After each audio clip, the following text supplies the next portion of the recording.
അവലാ അദുല്ലുക്കും അലാ ഷൈഇൻ ഇദാ ഫഅൽതുമൂഹു തഹബ്ബതും. നീ നിന്റെ ഭാര്യയോട് സ്ഥിരമായി സലാം പറയുന്ന ആളാണ്. എപ്പോ വൈഫിനെ ഫോൺ വിളിച്ചാലും സലാം പറയും.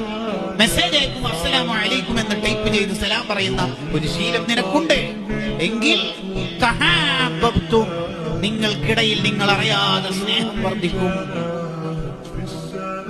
അവലാ അദുല്ലുക്കും, നിങ്ങൾക്ക് ഞാൻ ഒരു കാര്യം പറഞ്ഞു തരട്ടെ. നബി സല്ലല്ലാഹു അലൈഹി വസല്ലം തങ്ങളുടെ ചോദ്യം, ഇദാ ഫഅൽതുമൂഹു തഹബ്ബതും, നിങ്ങൾ പരസ്പര സ്നേഹം ഉണ്ടാവുന്ന അവിടെ പറഞ്ഞത്. ഭാര്യ ഭർത്താവിനോട് എപ്പം മിണ്ടുമ്പോഴും സലാം പറയാറുണ്ട്. മടക്കുന്ന ഭർത്താവ് നിന്നെ നല്ലോണം സ്നേഹിക്കും. പറഞ്ഞ നിനക്ക് അങ്ങോട്ടും സ്നേഹം അള്ളാഹു നൽകുന്നതാണ്.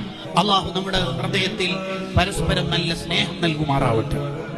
അപ്പൊ ഒരാളോട് ദേഷ്യം ഇല്ലാതിരിക്കാൻ, അയാൾക്ക് നമ്മളോട് ഇങ്ങോട്ട് സ്നേഹം വരാൻ അസ്സലാമു അലൈക്കും പറഞ്ഞാൽ മതി.